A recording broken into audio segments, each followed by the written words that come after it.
Le Sommet international de l'éducation du futur réunit une soixantaine de conférenciers du monde entier. Des pionniers et des innovateurs issus du monde de l'éducation, bien évidemment, mais également des êtres inspirants, issus des chemins de sagesse ou des chemins d'apprentissage et de créativité dans différents domaines. Les arts, les sciences, l'économie, le lien avec la nature, le sport, etc. Des expériences et des chemins de vie qui sont un formidable enrichissement pour le monde de l'éducation. Le professionnalisme des traductions, en simultané, et l'incroyable richesse de toutes ces conférences offrent un horizon de point de vue vaste et varié, très complet, qui en font au final une véritable formation professionnelle pour les enseignants, les éducateurs et tous les professionnels de l'éducation, mais également une formation à la parentalité consciente et une formation individuelle à la vie consciente. Face à toute cette richesse et aux divers retours, nous avons décidé d'offrir toutes ces conférences à tous, partout dans le monde, en français et en anglais, quelquefois en allemand et en espagnol. Découvrez la vision d'acteurs audacieux et influents du changement, vers un monde éthique, solidaire, généreux et profondément respectueux de tous, des cultures, des peuples, des règnes et de la planète. Un incroyable panel de conférences, couvrant toutes les dimensions de l'éducation, pour un futur ayant du sens, une humanité épanouie et une terre qui respire. Une chose est sûre, votre vie, et à travers vous, celle des enfants, ne sera plus la même après avoir écouté toutes ces conférences. Pour avancer, nous avons besoin de vous, nous avons besoin de votre générosité solidaire. L'organisation du sommet et l'édition des conférences ont nécessité des milliers d'heures de travail et nécessitent encore beaucoup de temps et d'investissement. Nous faisons appel aux dons libres et spontanés pour compléter le financement du sommet et, si possible, continuer à l'enrichir de nouvelles conférences. Votre soutien est vraiment précieux et vital pour aller jusqu'au bout de cette aventure extraordinaire. Merci.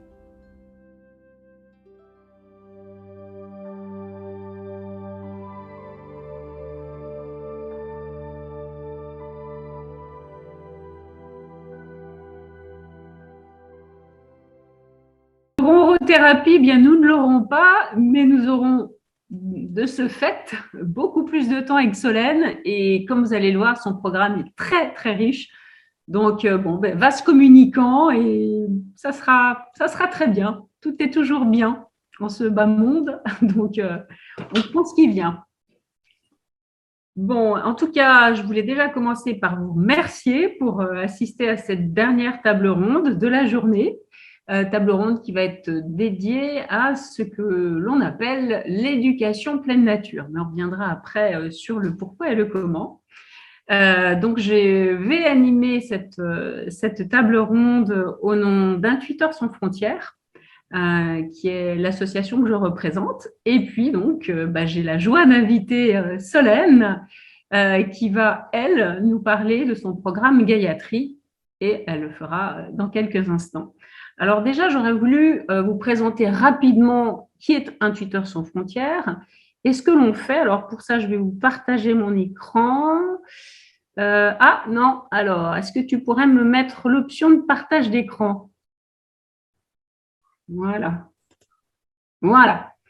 Donc, Intuiteurs sans frontières est une association, en fait, qui vise à reconnecter l'homme avec la nature par le biais de la communication interespèces, ou un autre nom que l'on utilise, c'est la communication intuitive. Alors, qu'est-ce que c'est que cette communication intuitive? Eh bien, c'est une communication de conscience à conscience. Alors, c'est sûr que ça doit ébouriffer pas mal de monde, en tout cas, l'homme dit occidentalisé, mais c'est absolument pas quelque chose de nouveau. Au contraire, c'est quelque chose vieux comme le monde, utilisé par l'homme préhistorique et qui est absolument encore parfaitement utilisé par les peuples autochtones, les peuples indigènes qui ne se sont pas coupés justement de leur nature profonde et qui l'utilisent pour entrer en communication avec leur environnement. C'est ce qui fait qu'ils ont cette sensibilité avec leur environnement, qu'ils ressentent la nature et puis qu'on dit souvent qu'ils sont en harmonie avec la nature. On dit souvent qu'ils sont les gardiens de la terre à ce titre. Eh bien, c'est que justement, ils ont gardé un langage commun avec leur environnement et avec la nature. Voilà. Donc, nous, intuiteurs, eh bien, notre souhait, c'est de faire reconnaître, enfin, connaître de nouveau, en fait, cette forme de communication subtile. Et je dis bien connaître de nouveau, parce que c'est pas un don qui est donné aux uns ou aux autres, c'est quelque chose de naturel dont on s'est juste coupé parce qu'on ne l'a pas pratiqué. Et ça, je vais en reparler un petit peu quand je parlerai du programme Éducation pleine nature. Donc, notre but, c'est d'essayer de le faire redécouvrir, cette forme de communication, alors soit directement au travers de stages, soit indirectement en utilisant les services de communicatrices professionnelles lorsque les personnes veulent communiquer avec un environnement vivant, naturel, que ce soit végétal ou animal. Alors, pourquoi est-ce que ça nous paraît important? Eh bien, parce que on pense très sincèrement que lorsque l'être humain a cette capacité d'entrer en connexion profonde avec son environnement, il est touché au cœur par la puissance en fait de cette forme de communication, cette forme de relation, de connexion avec cette toile unie, cette toile sacrée du vivant. Et pour nous, on est intimement persuadés, et puis les faits le montrent, lorsque l'être humain est dans cet état-là, eh bien, il est obligé de changer de regard sur son environnement. Il est poussé, en fait, il est très incité à ne plus se comporter en prédateur et à développer, en fait, un comportement qui soit en harmonie avec l'environnement. Donc, c'est une forme pour nous de voie de réconciliation avec la nature et une solution, entre autres, pour résoudre les problèmes écologiques auxquels nous devons faire face. Voilà. Alors, comment est-ce que nous procédons chez Intuiteur? Nous travaillons au travers de programmes explorer, pacifier et transmettre. Je vous laisserai aller les découvrir sur notre site pour ceux que ça intéresse. Dans Explorer, c'est un programme avec les enfants non-verbaux, les enfants autistes. Le programme Pacifier, c'est avec les réserves ou les centres de réhabilitation d'animaux sauvages. Et ça permet en fait de donner la parole aux animaux pour essayer de mieux comprendre leur comportement ou leurs souhaits avant qu'on prenne des décisions à leur place si la communication interespèce n'était pas utilisée. Et puis, le dernier des programmes, c'est le programme éducation, formation ou éducation. Et plus principalement, ce qui va nous intéresser ce soir, c'est le programme éducation pleine nature. Eh bien oui, par là, l'éducation pleine nature, c'est en fait de permettre à nos enfants de se connecter à leur nature grâce à une éducation dans la nature et avec la nature. Et cette communication interespèce permet cette ouverture de connexion à leur être profond. Je l'ai dit tout à l'heure, c'est quelque chose qui est naturel chez l'enfant. Enfin, c'est, comme je disais, on va essayer de réapprendre ça aux adultes, en fait, aux êtres humains occidentalisés. On parlait des adultes, parce que pour les enfants, c'est quelque chose de naturel quand ils naissent et qui va petit à petit, en fait, s'amoindrir et jusqu'à s'arrêter à l'âge de 6 ans, lorsque malheureusement, les enfants sont coupés de la nature. Donc, le but de cette forme éducative, c'est véritablement de permettre aux enfants de ne pas couper ce lien avec eux-mêmes et avec la nature. Alors, je vais justement avoir une très belle illustration ce soir avec Solène. Solène qui est une une comparse de longue date, avec qui nous avons eu de belles aventures jusqu'au fin fond de l'Amazonie à la découverte des peuples Yawanawa. Et Solène est justement passionnée et totalement imprégnée dans ses programmes par la découverte des sagesses des peuples autochtones. Et lorsqu'elle est devenue maman, eh bien, elle s'est intéressée encore plus avant à la pédagogie et comment, en fait, apporter cette sagesse des peuples autochtones au sein des différentes pédagogies. Et c'est ce qu'elle va faire ce soir au travers de sa présentation. Eh bien, je ne sais pas arrêter. Arrêter, bah oui, c'est un bouton rouge, c'est encore mieux, c'est encore plus facile. Voilà. Et donc, Solène, toi, tu vas nous parler de tout ce que tu as observé avec les peuples autochtones au niveau de la pédagogie. Quel est l'impact sur la pédagogie? Qu'est-ce qu'on pourrait réutiliser chez nous? Et au travers notamment du programme que tu as développé, Gayatri. Voilà. Alors, on va essayer de faire le maximum avec ce qu'on a en termes de conditions matérielles parce que tu es au Costa Rica. Et donc, elle avait un choix très, très difficile. Soit elle était chez elle, mais avec une qualité qui pouvait nous la faire perdre plusieurs fois, soit elle était dans un lieu public, mais avec peut-être un peu de son autour.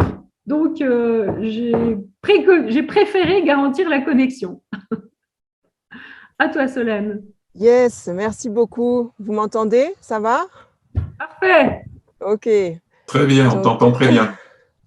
Donc d'abord, un grand merci du cœur pour cette organisation, pour cet élan, pour ce rêve de tisser ensemble un sommet de pensée pour se nourrir et engendrer vraiment plus de mouvements dans le bon sens avec nos enfants, pour nos enfants. Grand merci de cœur à toute l'équipe organisatrice et puis à Bénédicte de m'avoir conviée. Et effectivement, alors je corrige, je ne suis pas au Costa Rica, je suis déjà arrivée au Pérou, je bouge beaucoup là ces dernières semaines. Brésil, Mexique, Costa Rica, maintenant Pérou. Je vous parle depuis la vallée sacrée des Incas et je vous parlerai un petit peu de l'école que nous sommes venus voir ici tout à l'heure. Et donc, j'ai choisi non pas le lieu où il y avait un meilleur débit parce qu'il était dans un lieu public avec les bruits de fourchettes et de cuillères derrière, mais justement le lieu où il y a un débit un peu plus faible. Donc, j'espère que ça va passer. Je m'excuse d'avance s'il y a des soucis et puis je couperai ma vidéo peut-être si je vois que la connexion revient par pointillés.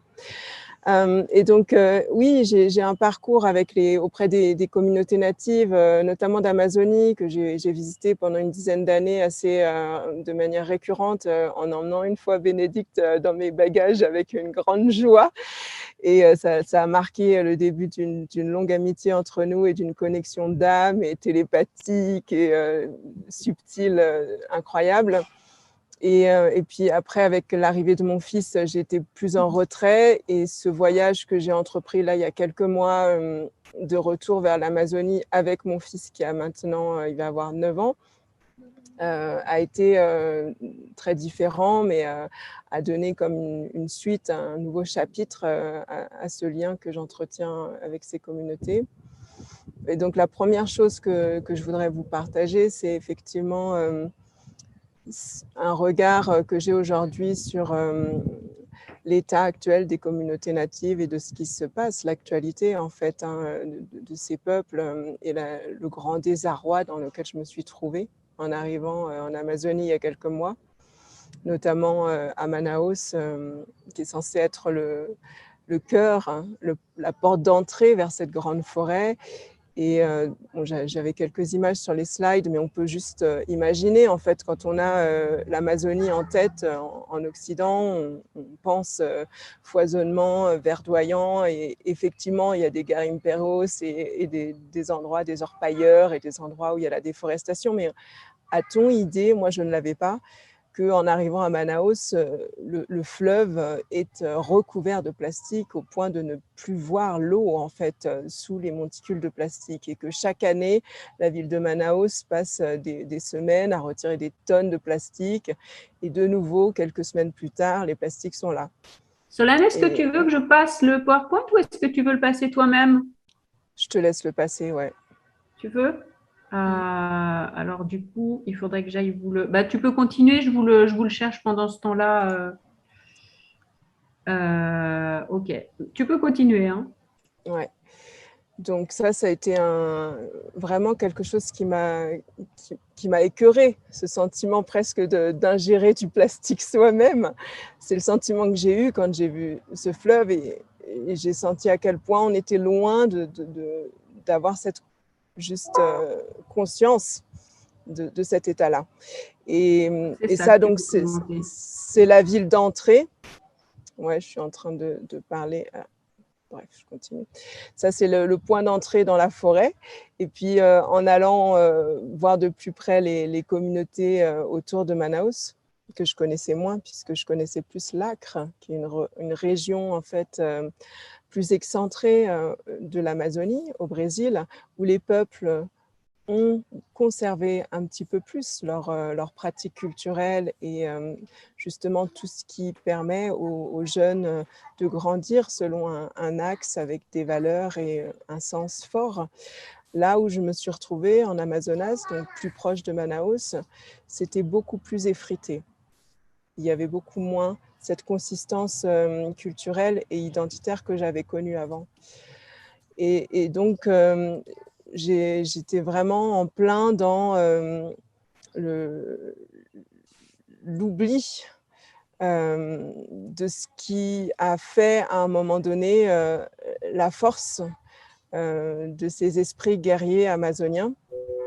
Donc l'essentiel de cette quête, en fait, je suis repartie en Amazonie cette fois-ci avec mon fils pour établir un jumelage entre les communautés natives de l'Acre, que je connaissais avant, où j'avais emmené Bénédicte, beaucoup plus imprégnée de leur culture, et des enfants en France, notamment d'une école Waldorf en Auvergne. Et je n'ai pas pu arriver jusque là-bas. Les sursauts de la vie m'ont amené à rencontrer des peuples vraiment décimés et me rappeler. Est-ce que là, vous l'avez? Oui, là, on le voit. On le voit bien, et je te laisse avancer. Voilà, là, donc, c'est l'image de Manaus avec le plastique autour des bateaux qui s'étend autant qu'on rentre dans les terres indigènes. C'est la même chose, en fait. Dans les terres indigènes, il n'y a pas du tout, dans celle que j'ai visitée proche de Manaus, une conscience écologique, en fait, concernant l'actualité de ce qui devrait être fait avec ces nouveaux produits qui n'existaient pas à l'époque où les styles de vie étaient plus en cohérence.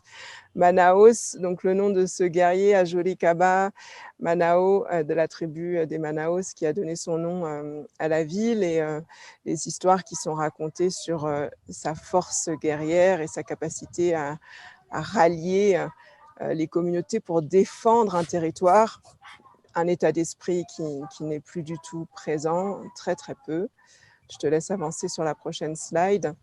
Et donc, ce que j'ai perçu là à Manaus, c'est quelque chose qui est en fait planétaire. Donc moi, ce voyage, il m'emmène vraiment dans un aspect de ma mission aussi beaucoup plus planétaire. Comment est-ce qu'on répond à un nouveau niveau d'urgence et de résilience qui nous est demandé?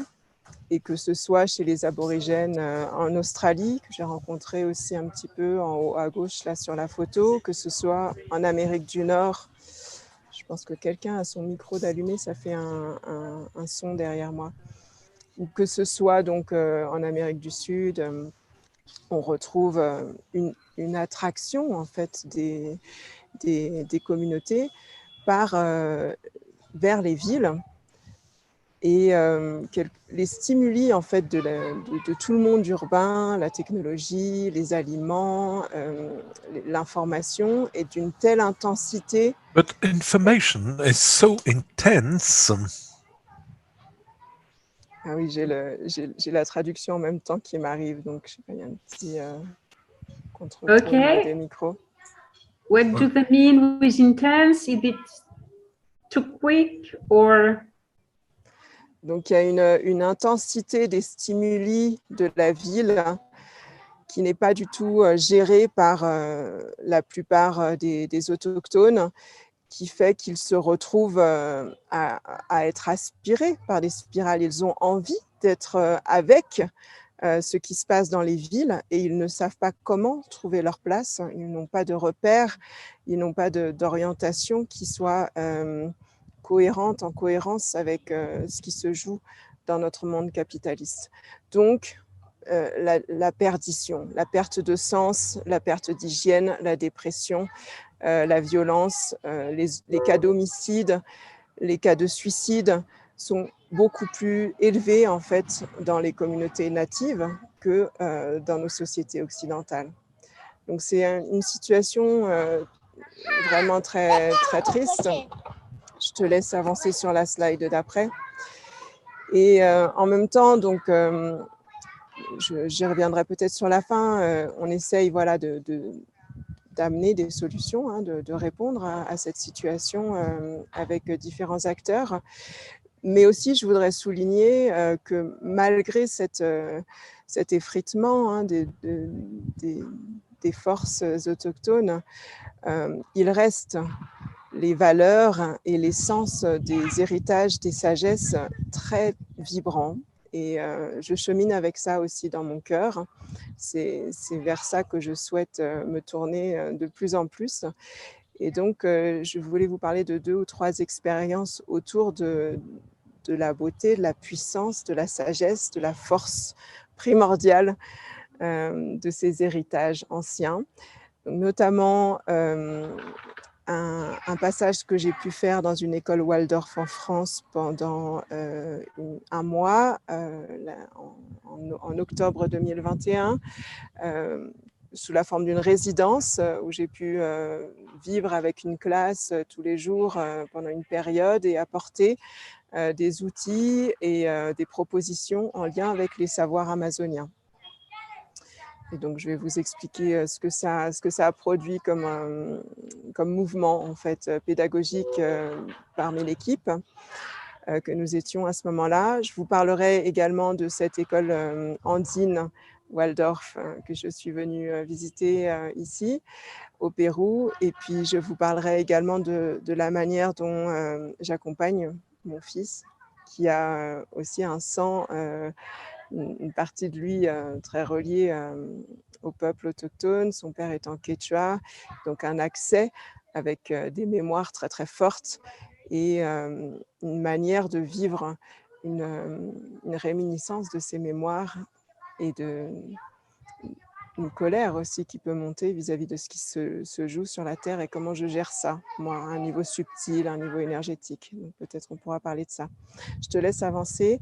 Donc, voilà ce que nous avons pu faire avec cette école de la Motte à Saint-Menou, en Auvergne, l'année dernière, en restant un mois avec cette classe du grade 2-3 dans la pédagogie Waldorf, ça correspond à 7-8 ans, l'âge des enfants. Donc, au travers de l'apport de mythes, pour commencer, et de pratiques d'attention, notamment, on a pu voir que c'est intéressant parce que ces enfants, ils vivent déjà dans un contexte très privilégié par rapport à des enfants urbains. C'est une ferme, la Motte, en fait, hein, avec beaucoup de familles qui pratiquent la biodynamie, qui est la lignée des enseignements de Steiner pour l'agriculture. Donc déjà, un contact avec la nature et le vivant, qui on pourrait se dire est de bonne qualité. Et c'était intéressant de noter que pour moi, en fait, en arrivant parmi eux, j'ai pas forcément senti une écoute ou une attention que j'ai pu connaître chez les communautés comme celle de l'Acre, le peuple Yawanawa que nous avons visité avec Bénédicte. La première chose, je disais aux enfants, la première chose que font les Indiens Yawanawa quand ils visitent une maison qu'ils ne connaissent pas, c'est de s'asseoir et de ne pas parler et d'écouter et d'observer ce qui se passe, la manière dont cette famille vit, pour ensuite pouvoir s'y mêler. Mais la première chose, c'est de s'asseoir et d'écouter et d'être dans l'attention, la pratique de l'attention. Donc, nous avons beaucoup travaillé autour de ça, en fait. Et nous avons commencé à nous asseoir en cercle, ce qui n'était pas le cas jusqu'à présent dans la classe, et à faire également des cercles dehors. Et là encore, quand nous avons eu un moment, par exemple, on a laissé les enfants en lien avec leurs arbres amis. Ils avaient déjà établi une connexion, chacun d'eux, avec un arbre ami qu'ils avaient choisi dans la petite forêt qui les entoure. Et en fait, on a laissé les enfants une demi-heure seuls pour qu'ils puissent aller faire une offrande de gratitude à leurs arbres amis. Et ça a été pour moi très surprenant parce que pas du tout de silence. Beaucoup de cris, beaucoup d'interactions entre les enfants. Et donc avec la facilitatrice de la classe, nous avons passé un quart d'heure en fait à juste redemander le silence, redemander l'écoute, redemander l'observation. Donc, c'était très, très présent. Le premier axe, en fait, c'était de ramener cette qualité d'attention à un nouveau niveau dans cette classe. Au travers aussi, donc, on a aussi travaillé avec les formes. Le dessin de forme est très présent dans la pédagogie Steiner. Donc, ça nous a permis aussi de nous mélanger facilement avec le dessin de forme des peuples amazoniens, les dessins géométriques qui renvoient à des motifs qu'on trouve dans la nature, et donc de renforcer cette qualité du lien au vivant. Nous avons aussi essayé d'éveiller l'écoute au monde vibratoire, au monde subtil, qui est quelque chose aussi qui existe dans la pédagogie Steiner, mais qui reste peut-être encore à un niveau un peu trop conceptuel, notamment au niveau des familles. Pas vraiment des enseignants qui sont très, très impliqués en général dans ce mouvement pédagogique, mais les familles ou la communauté un peu plus élargie autour de l'école, pour elles, c'était quelque chose assez tabou que d'écouter juste une flûte amazonienne et laisser cet espace se déposer sans interagir, sans réagir avec la parole. Donc l'ouverture au monde vibratoire. Et puis également, ce qui a été mis à jour au travers de cette résidence, c'était l'importance d'apporter un peu plus la responsabilisation personnelle de ce qu'on entretient comme lien avec la nature et une sorte de rituel de passage pour se dire, OK, maintenant, moi, en tant qu'être humain, que je sois enfant ou parent, ce moment planétaire est unique et je suis appelée à être un gardien de la pacification, de la réconciliation entre les mondes. Donc voilà, beaucoup de choses sont venues. Je te laisse passer sur la slide prochaine. Et puis de me dire aussi si je parle trop, parce que le temps passe aussi. Et donc, c'est intéressant par rapport à ce lien entre pédagogie Steiner et apports traditionnels, héritages ancestraux.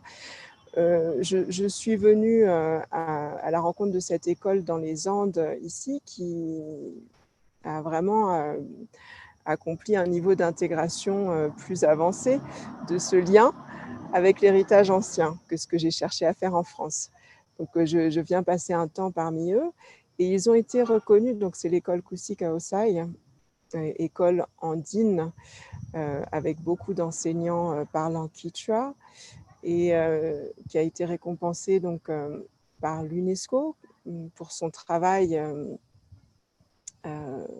dans la discipline de l'éducation pour un développement soutenable et qui donc vraiment intègre l'héritage quechua au niveau de ses arts et au niveau de ses valeurs et de sa vision que tous les êtres de la nature, humains, animaux, plantes, pierres, sont égaux, sont vivants, et que notre manière de intégrer cette vision se déploie en une éthique, et c'est une éthique qui n'est pas seulement d'ordre écologique, mais d'ordre social. À chaque instant, dans nos relations sociales, on se lie et on se met à l'écoute de toutes ces dimensions vivantes qui nous entourent sur les plans subtils de la nature. Alors pour se rappeler ça au quotidien, c'est là où je vois la force en fait de cette école, c'est intégrer toutes les pratiques traditionnelles au travers notamment des rythmes du calendrier andin, du calendrier traditionnel, du calendrier tant astral, astrologique que agraire, agricole. Et puis la pratique de la langue qui nous met aussi dans une vibration et qui change, comme on le sait aussi, la plasticité neuronale au niveau du cerveau, va vraiment donner beaucoup plus de force à cette envie que nous avons tous de nous relier au vivant de manière plus consistante. Je te laisse passer sur la slide suivante. Et oui, cette slide, c'était un mot d'un des enseignants de l'école qui a été posté il y a quelques semaines, évoquant justement l'état d'esprit Waldorf, Steiner, permettant d'intégrer l'état d'esprit ancestral andin concernant la présence des forces spirituelles dans la vie quotidienne et dans l'œuvre sociale. Et cet enseignant rappelle que M. Steiner a demandé à tous les enseignants de méditer le soir, la nuit, de prier, d'invoquer les forces spirituelles pour que les œuvres du jour suivant soient portées, inspirées par ces présences soutenantes. On n'est pas seul à intervenir, on est vraiment ce qu'on appelle une roue de médecine dans les traditions amérindiennes. Et cet enseignant dit, pour les matérialistes dialectiques, c'est un délire de penser de cette sorte-là. Mais pour nous, c'est une réalité. Donc c'est vraiment une expérience à faire. Et je pense que si on est ensemble dans ce sommet sur l'éducation du futur, on est tous touchés par ce genre d'expérience, vraiment, qui nous donne, au-delà de la foi, une véritable vision incarnée. Et donc, voilà, l'une des forces aussi qui est retrouvée dans la pratique de l'héritage andin pour accomplir cette éducation différente, intégrative et visant aussi vraiment à redonner confiance aux communautés quechua de la région. C'est une école qui est d'abord destinée en fait aux enfants, aux jeunes quechua qui ont été vraiment blessés par la perception de la société qui est posée sur eux comme des freins au développement, et puis aussi par les violences qu'on peut trouver dans les vécus traditionnels, par exemple concernant les jeunes filles qui sont souvent considérées comme des mères bien avant l'âge au sein des familles traditionnelles. Donc c'est une école qui est là pour intégrer et répondre à la nécessité de résilience. Et quelque chose qui donne beaucoup de force donc, à cette école, c'est la pratique de chant et de danse et de consécration du vivant en différents points du Pérou. Donc, non seulement là où se trouve l'école, sur le site archéologique de Pisac, ce qui n'est pas rien, donc déjà très vibrant, mais également en d'autres points, sur d'autres points importants et vibrants en lien avec la culture ancestrale. Et ça me touche beaucoup en ce que je sens que nous sommes appelés à un devenir beaucoup plus nomade, fluide, en lien avec des points, des épicentres en fait, de l'intelligence planétaire en éveil, et que en tant que famille humaine, on est appelé à se rassembler à certains moments vers le foyer aurovillien. Ça me vient comme ça. Le foyer de la science védique ancienne, si élevée. Et aller la chercher et s'en inspirer. Et puis à d'autres moments, aller ensemble comme une famille, honorer, remercier et se mélanger à la connaissance andine, etc. Donc c'est ce que les Péruviens ici font déjà entre eux, et ça donne aussi beaucoup de force d'incarnation à cette école. Je te laisse passer sur la slide d'après. Et donc là, je voulais venir maintenant parler de mon expérience personnelle avec mon fils et comment je l'accompagne, puisque nous sommes justement donc ces nomades. J'ai choisi de plus en plus de devenir, revenir à cet état originel, être nomade, de peser moins sur la terre, de devenir petit à petit une voyageuse des étoiles, juste en visite pour un temps sur la terre. Et donc, c'est un choix évidemment délicat à vivre en famille et également en famille en étant mère seule avec mon fils, souvent. Donc, j'ai beaucoup d'amis qui nous aident, qui nous apportent leurs soins, mais c'est quand même moi et mon fils le foyer résiduel et principal. Et donc, c'est à moi aussi de prendre en charge, me responsabiliser pour que mon fils puisse comprendre le choix que je fais. Et puis, pour que je puisse aussi accueillir ces transformations, ces métamorphoses intérieures. Donc, c'est très riche pour moi d'amener mon fils dans des espaces de prière, de méditation, de soins. Il est très, très présent à un niveau télépathique, subtil, dans ma transe. Je suis yogine depuis plus de 15 ans. Je suis aussi praticienne des voies chamaniques et j'entre facilement dans un état de transe consciente où j'ai des visions et je vois mon fils avec moi travailler sur l'espace. Nous prenons en tant que chaman, nous prenons dans nos corps, dans nos expériences intérieures, des situations, nous les digérons, nous les transmutons, nous les dissolvons.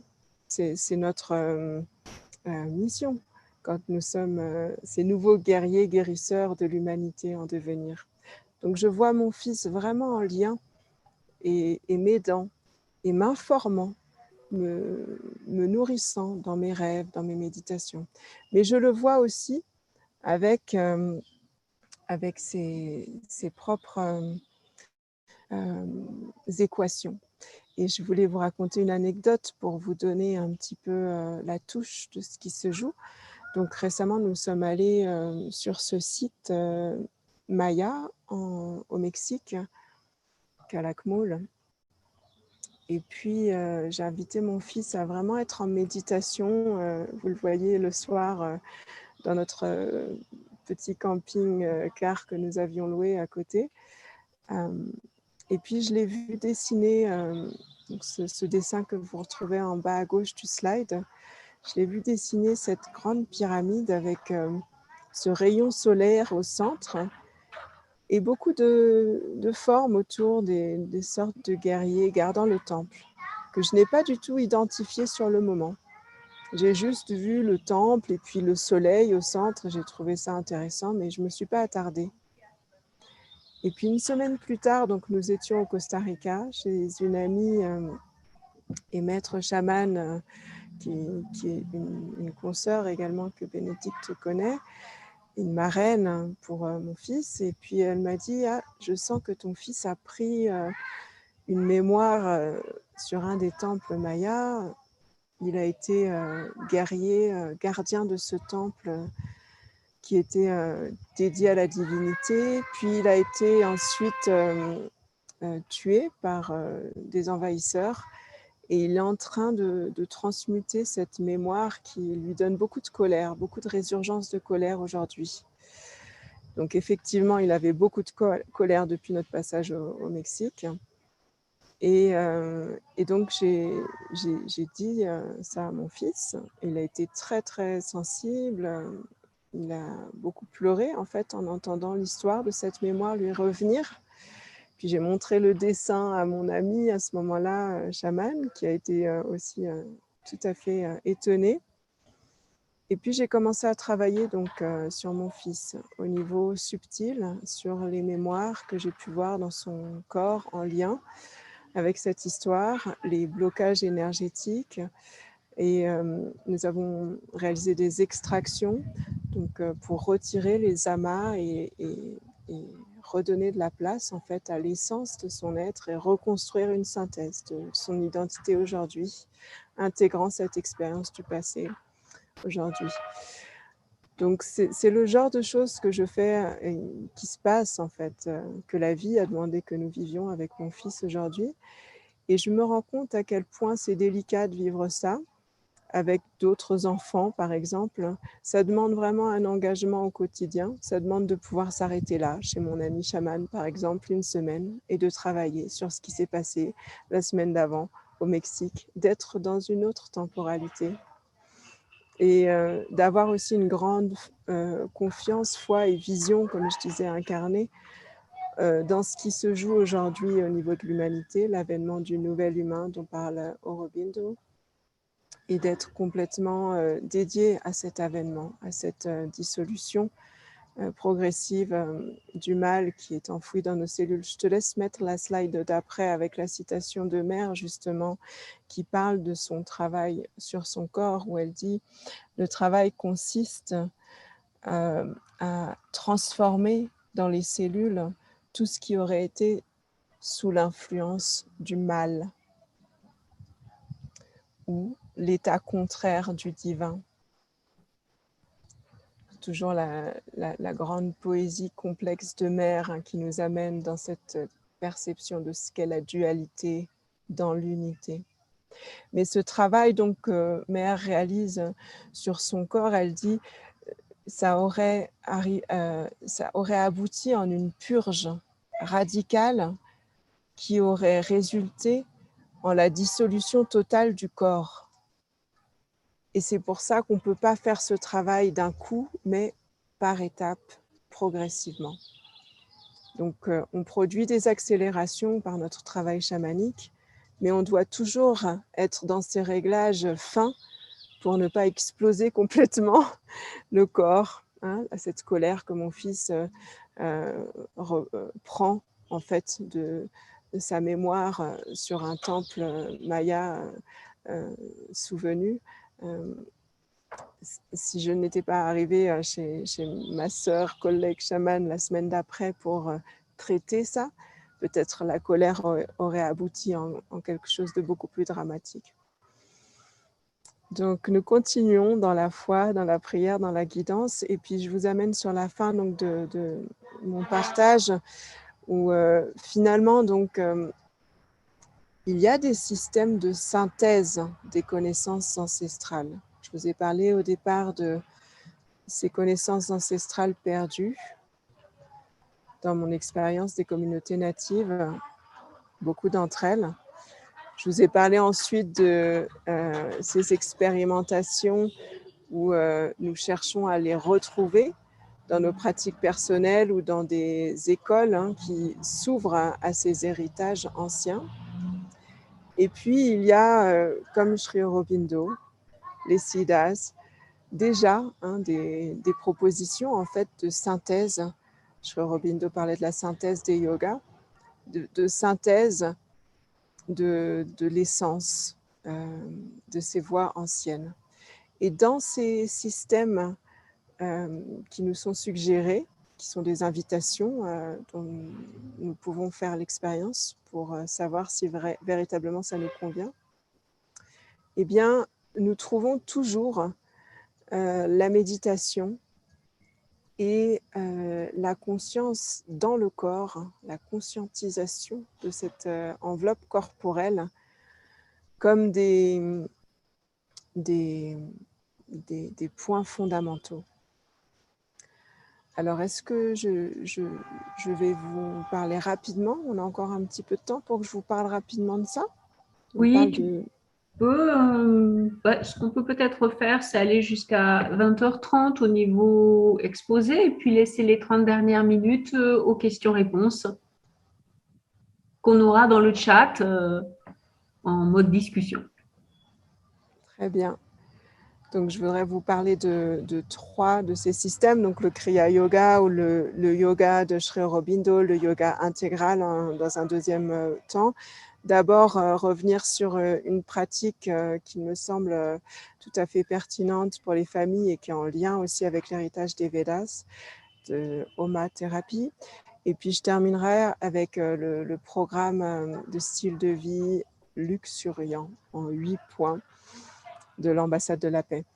Donc, je te laisse venir sur le slide d'après.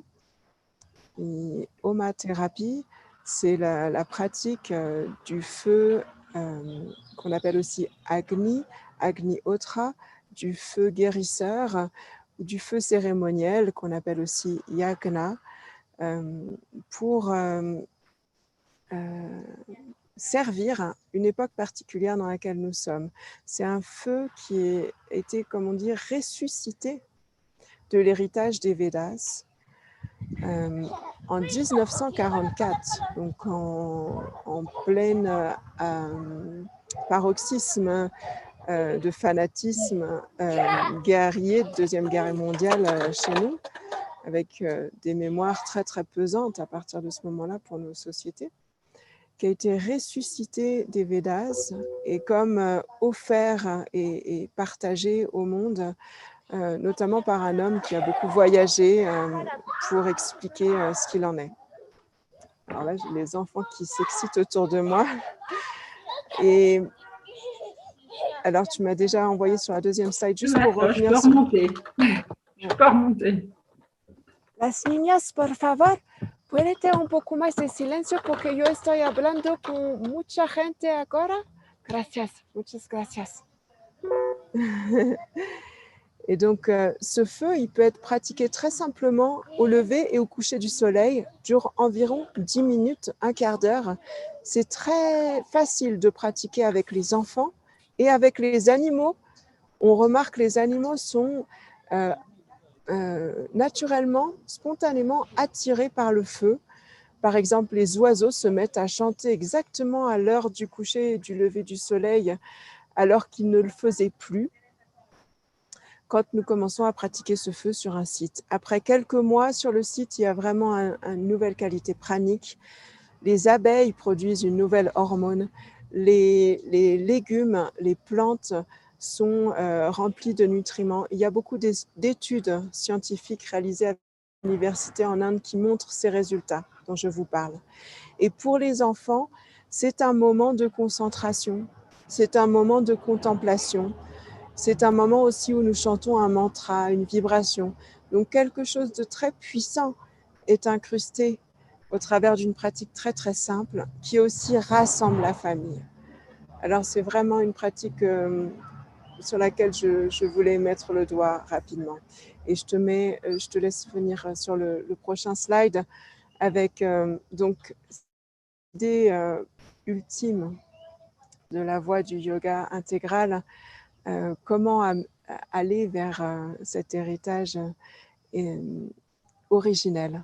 C'est au-delà de quelque chose qui aurait été comme une fade répétition au fil des âges. Non, là, on remonte à l'origine. Les Védas, c'est une tradition non touchée par l'humain. Donc, quand on parle de yoga intégral, des Siddhas ou de Sri Aurobindo, en fait, on remonte à quelque chose de très, très pur. Et pour Mère, elle a fait ce dessin pour expliquer aux enfants qu'est-ce que c'est ce yoga.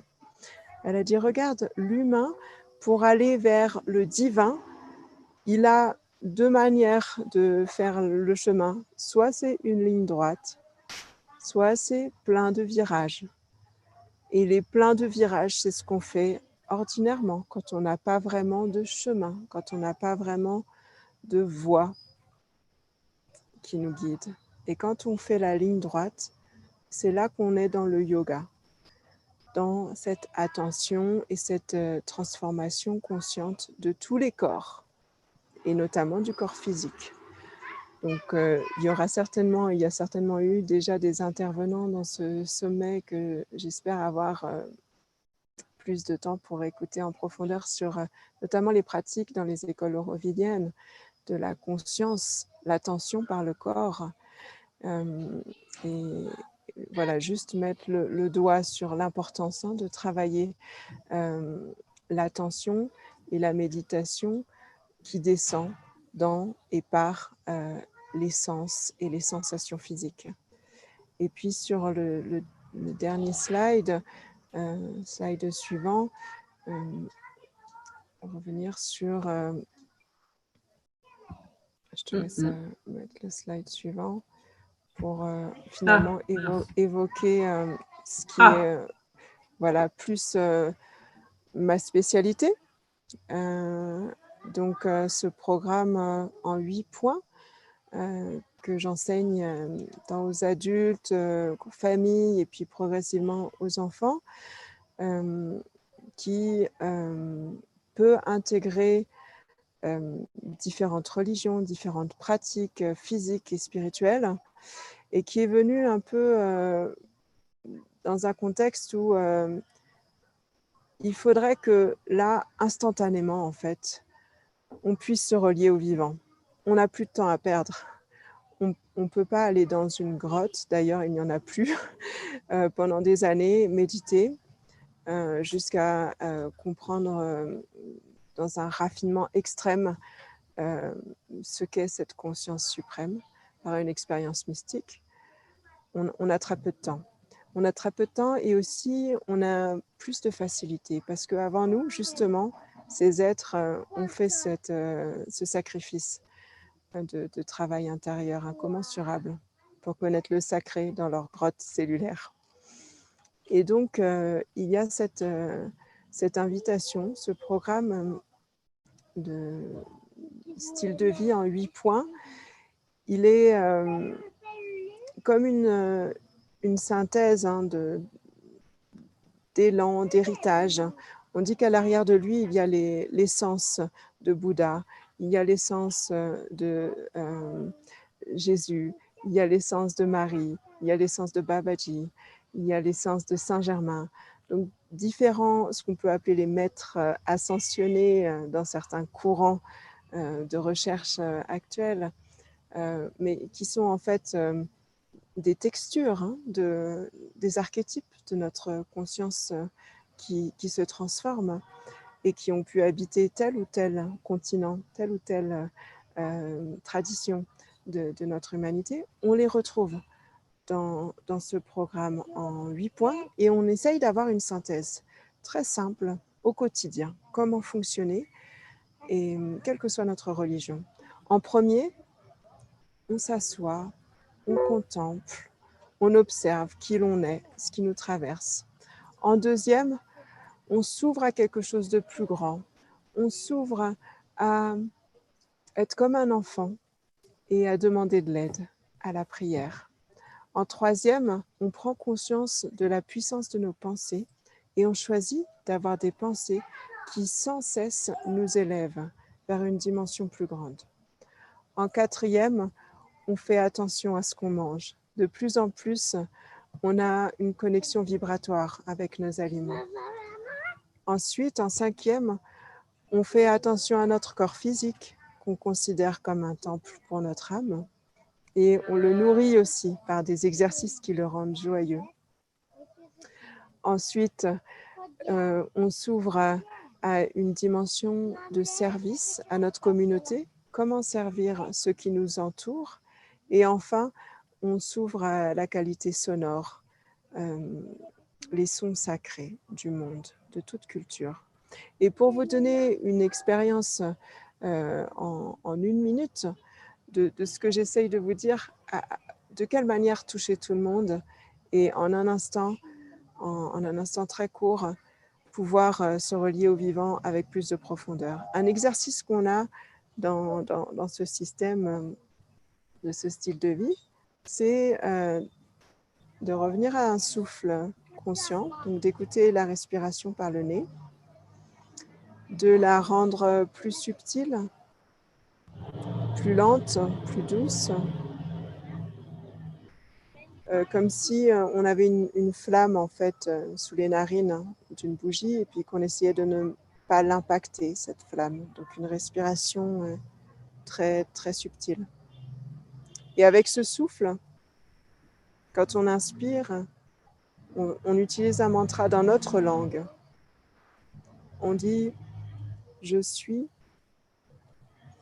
et quand on expire, on dit « amour ». Et on pratique de cette sorte dans la nature. Et si on n'est pas dans la nature est partout. Donc on a toujours la terre sous nous. Et quand on expire cet amour, je suis à l'inspire, amour à l'expire, cet amour, on le ressent dans nos cellules et on le ressent comme transpirer au travers de nos cellules pour venir toucher le chat qui habite à côté de nous. J'ai rêvé des chats quand même cette nuit. Les plantes, la terre sous nous. On inspire, je suis libre, je suis radiante, je suis tout. Et on expire, amour. Amour qui nourrit, amour qui remercie. La terre, les animaux, les plantes, les enfants, tout autour de moi. Et juste en quelques minutes, on observe dans quel état, dans quelle fréquence on arrive avec telle simplicité de pratique.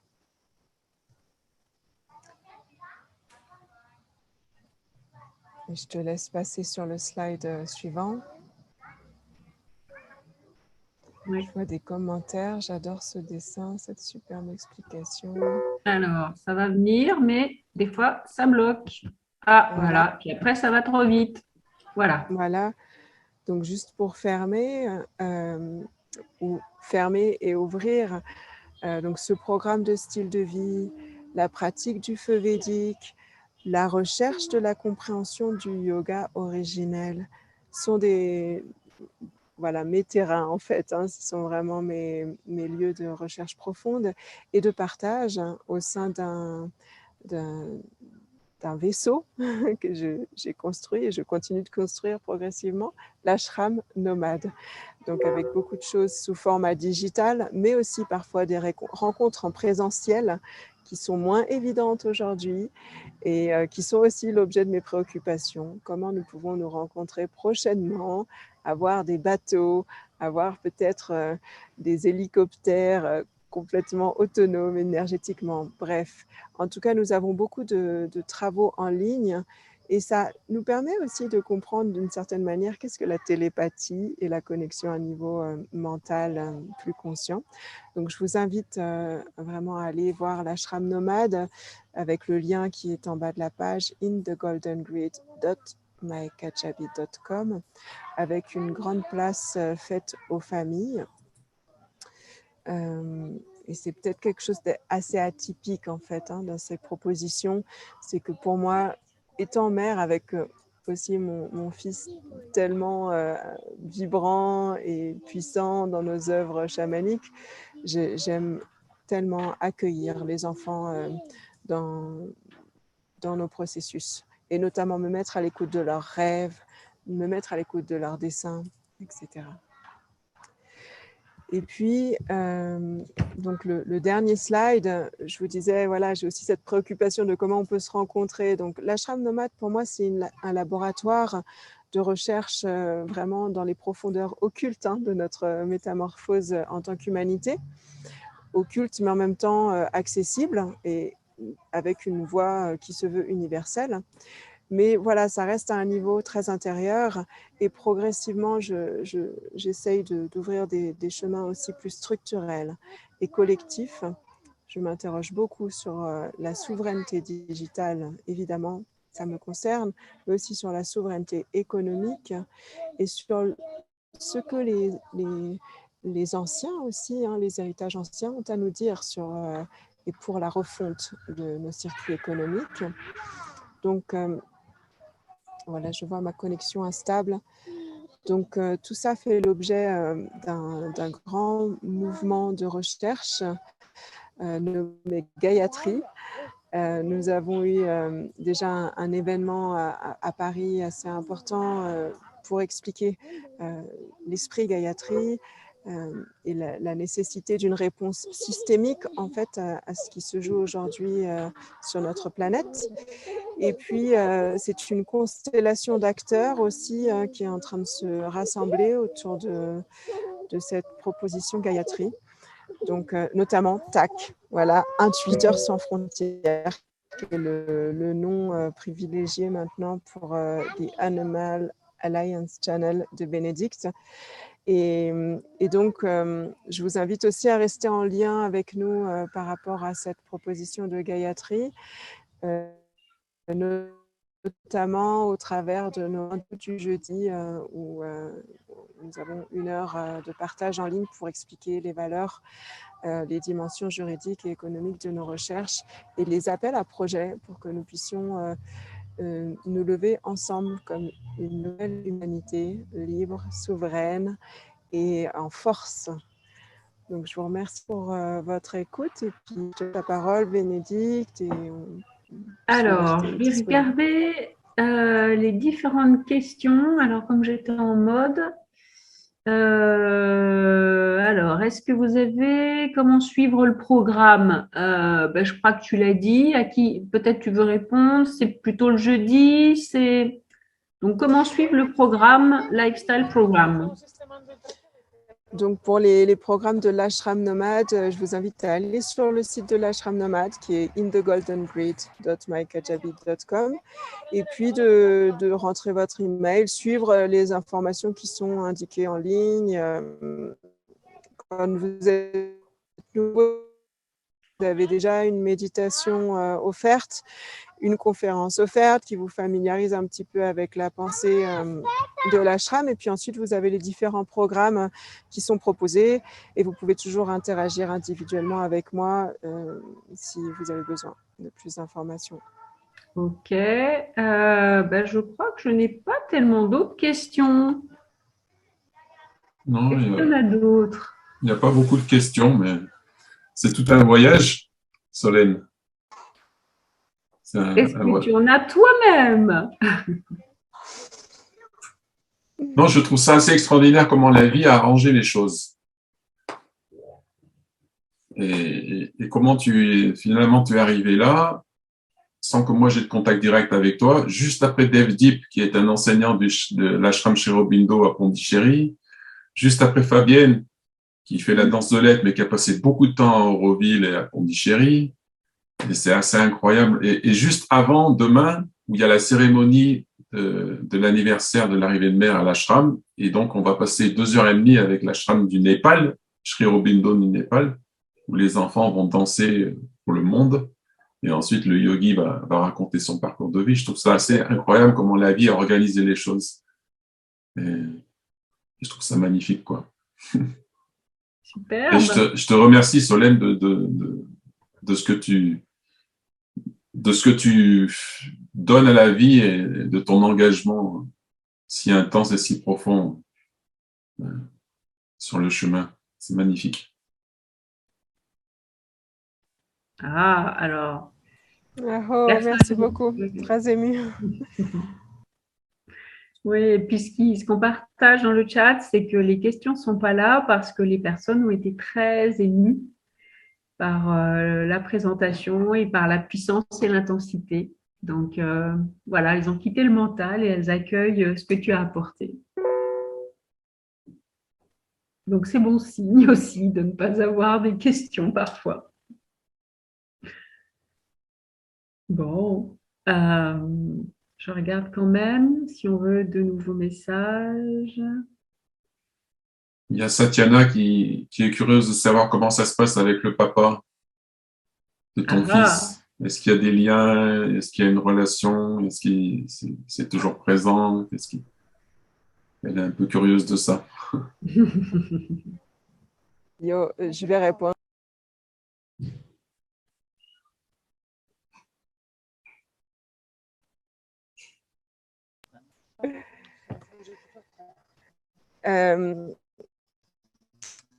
Ouais, c'est une question intéressante, profonde. C'est pour ça aussi que je suis là, je pense, à Pessac, au Pérou, à rechercher un lien avec les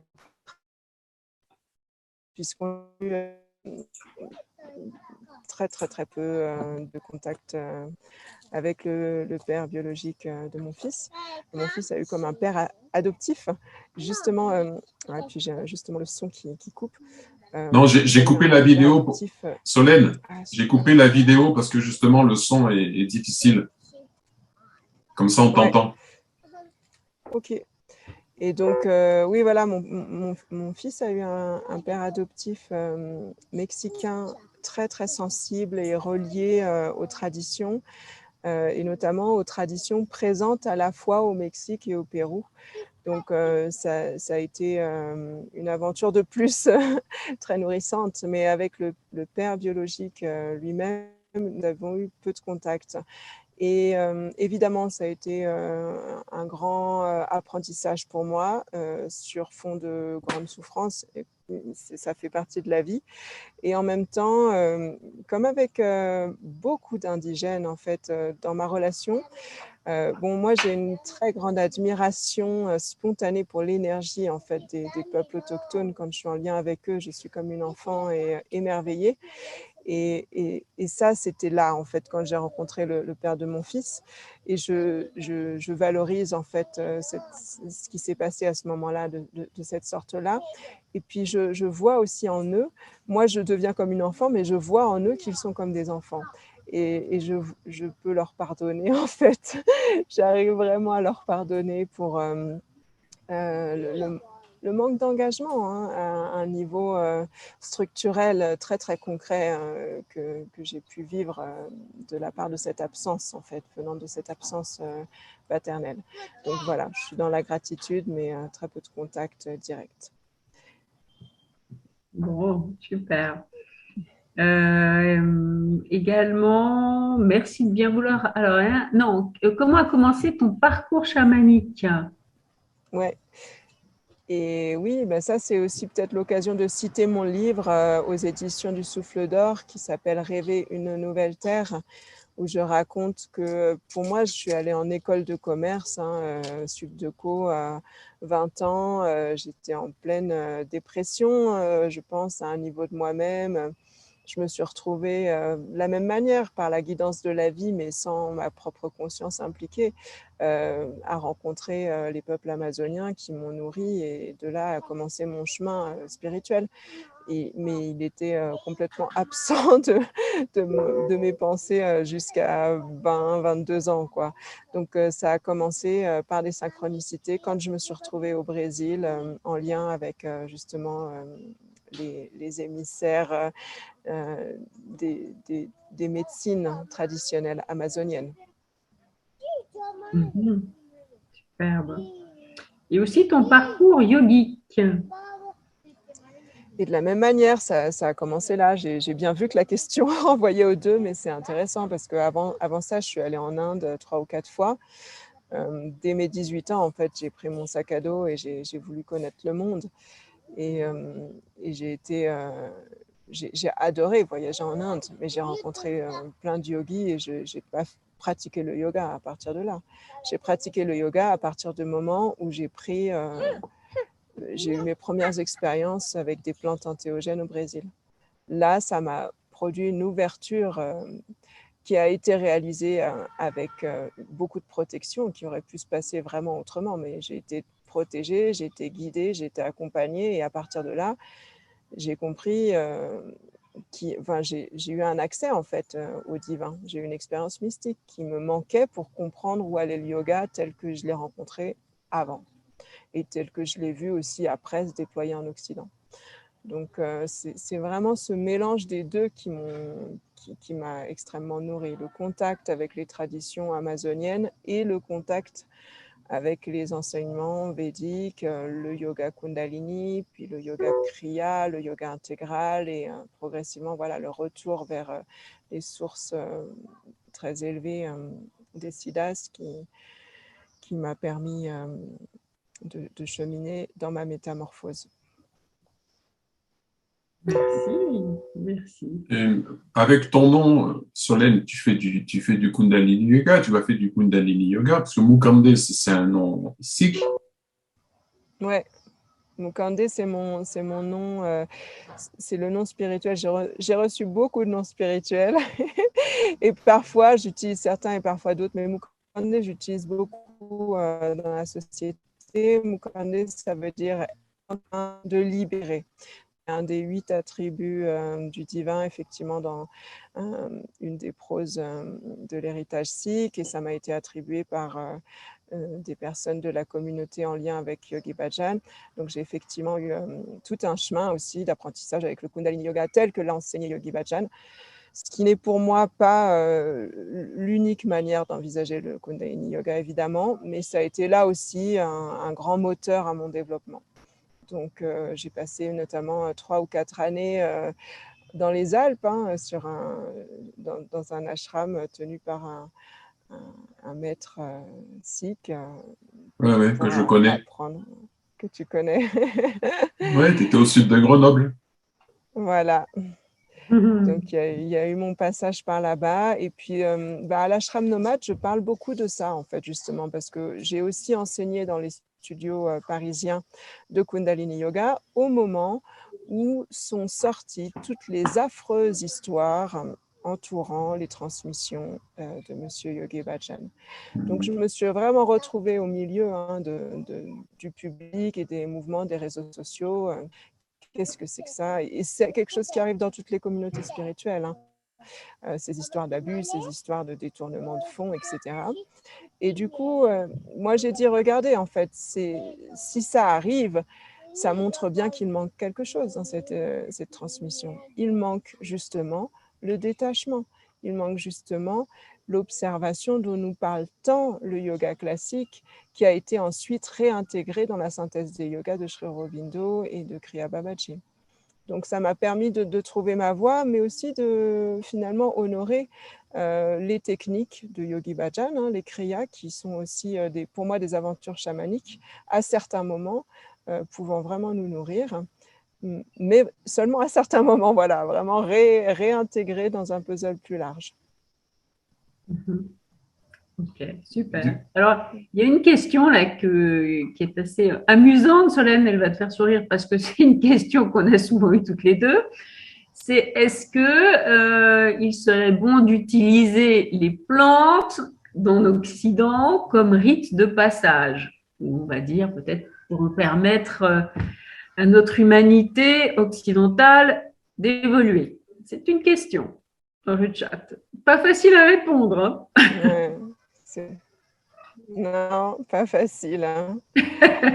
Et toi, Bénédicte, tu as une expérience magnifique, hein, aussi, qui est très proche des enseignements des plantes antéogènes que tu as vécu sans plantes antéogènes, suite à une pression incommensurable de ton milieu professionnel, finalement, là où te mène la vie, dans une expérience proche de la mort, hein, comme on dit, NDE. Une NDE, une expérience de mort imminente, tout à fait.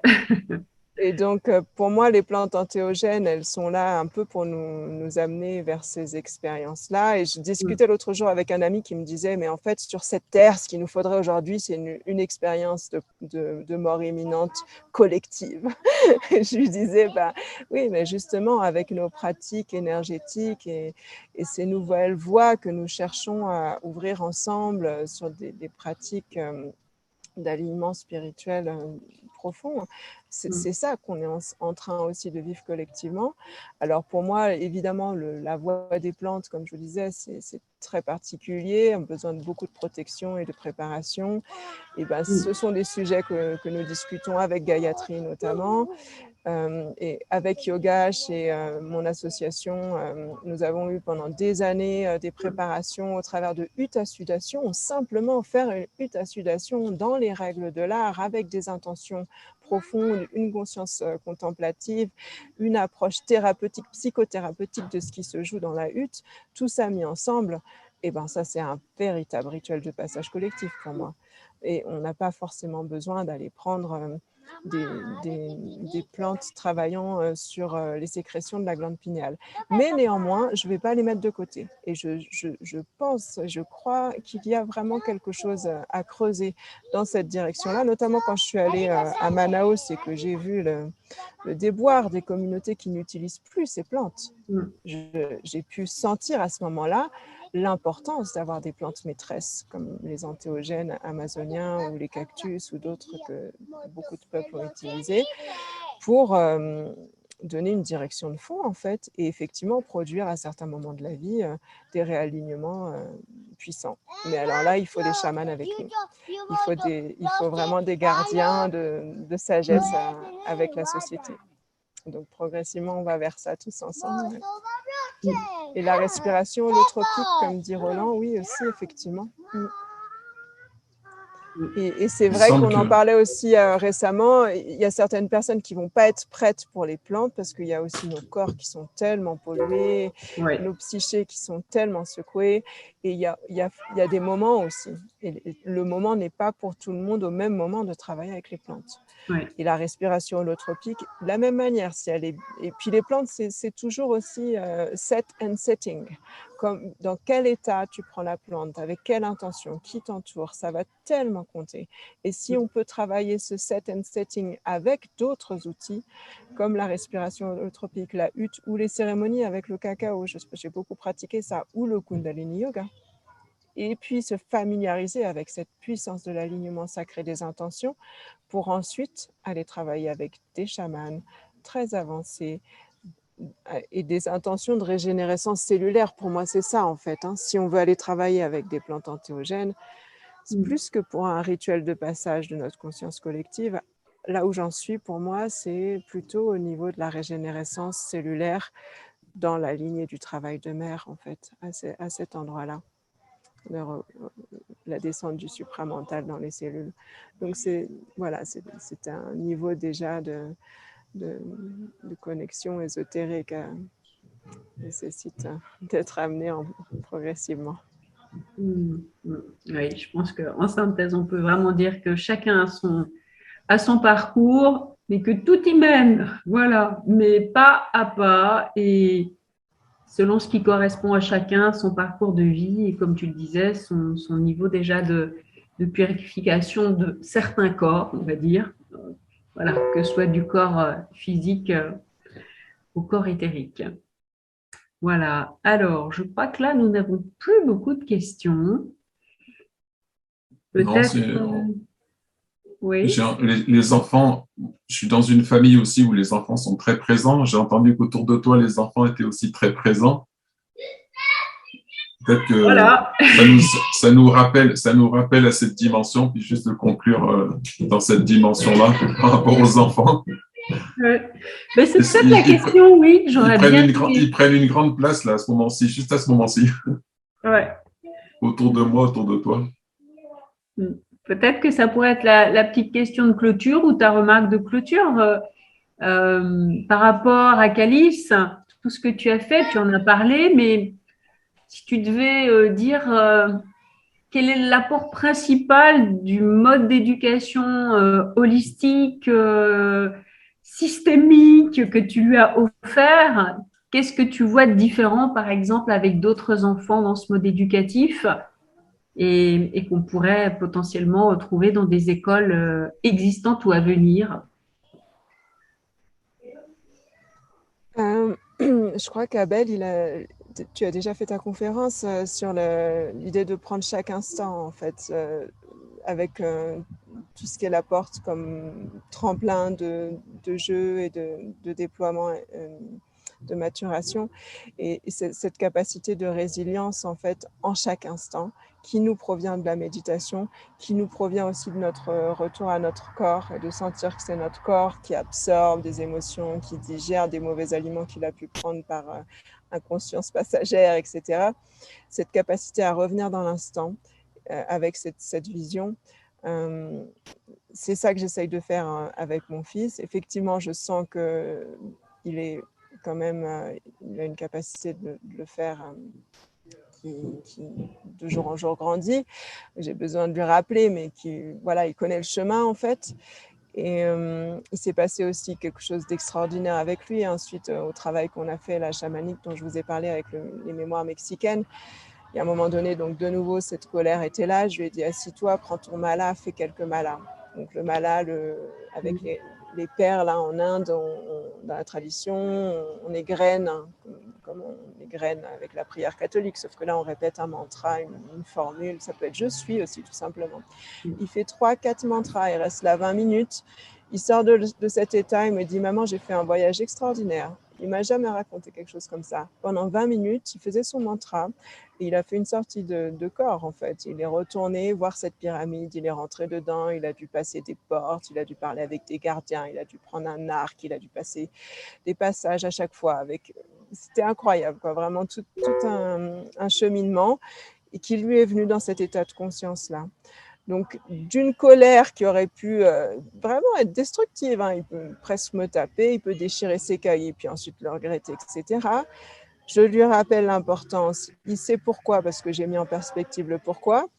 Il fait ses malas, et puis il arrive à un endroit où j'aurais même pas pu l'amener moi-même. Donc, je pense que c'est ça aussi, les nouveaux enfants, avoir la foi qu'ils ont quelque chose de très, très fort en eux et qu'on a besoin de très peu, mais juste les nourrir pour qu'ils puissent être dans cet état méditatif et de là se reconstruire et de là trouver leur voie. C'est ce que j'entends le plus. Hein. Mais là, tu amènes une conclusion qui est vraiment précieuse, c'est qu'il n'y a rien à faire parce que la vie nous donne à chaque instant tout ce dont on a besoin. Il suffit d'écouter ce qui se passe dans l'instant présent, de l'écouter suffisamment profondément et ce voyage-là se fait. Et c'est toujours enrichissant. Même si c'est des choses difficiles, même si c'est une émotion difficile, il suffit de rentrer dedans pour se rendre compte parce que ça nous emmène quelque part et ça nous emmène, si on se laisse guider, ça nous emmène forcément à transcender ça. Et ça, c'est peut-être une des bases de toute l'éducation, c'est qu'il n'y a rien à faire, quoi. Il y a juste à suivre ce qui est là dans l'instant.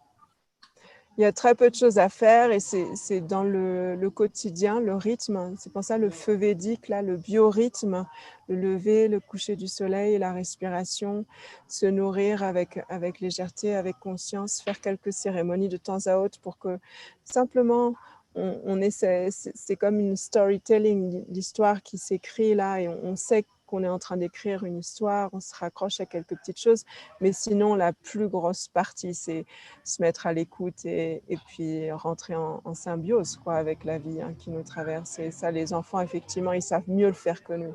Donc nous on a juste à être un petit peu gardiens quoi. Parfois c'est eux qui nous enseignent, même souvent.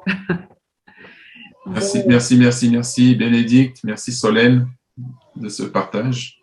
Merci à vous pour l'écoute. Et puis, de tout ce qui va se passer après. Parce qu'à ce moment-ci, il n'y a pas beaucoup de monde, mais je sais qu'après, il va se passer beaucoup de choses. Pendant 2-3 jours, j'ai eu 3 jours difficiles avant le sommet parce que je voyais pas beaucoup de monde. Puis, ça me désolait pour tous les gens qui se sont manifestés, ça me désolait pour eux. Puis, j'ai eu plein de témoignages qui m'ont dit « Oh là là, t'inquiète pas, il y a tellement de monde dans l'invisible que tu n'as pas à t'inquiéter de ça, c'est pas ton affaire. » C'est ça. C'est exactement ça. Poser l'intention, mais après, le reste se passe et on a juste à mettre l'intention et l'action et après… Ouais, je te remercie d'être venu, je te remercie d'avoir partagé ce que tu as partagé parce que ça, dans tout l'ensemble de ce qui se partage, ça met en évidence que c'est le point de départ de quelque chose. Je ne sais pas où ça s'en va tout ça, mais c'est intense et très, très riche. Alors, merci beaucoup de toute cette richesse que tu nous as partagée. Merci infiniment à vous deux et à ceux qui sont là en présence là avec nous, le petit groupe, et puis à tous ceux et celles qui vont entendre peut-être plus tard ou qui entendront les déploiements qui se joueront à partir d'aujourd'hui, à toutes les forces dans l'invisible qui nous inspirent, qui nous soutiennent, aux grands yogis, aux grandes consciences qui catalysent la conscience suprême. Merci infiniment pour cette belle œuvre magique, au grand mystère, à la vie. Aho, soyons bénis. Namasté. Namasté.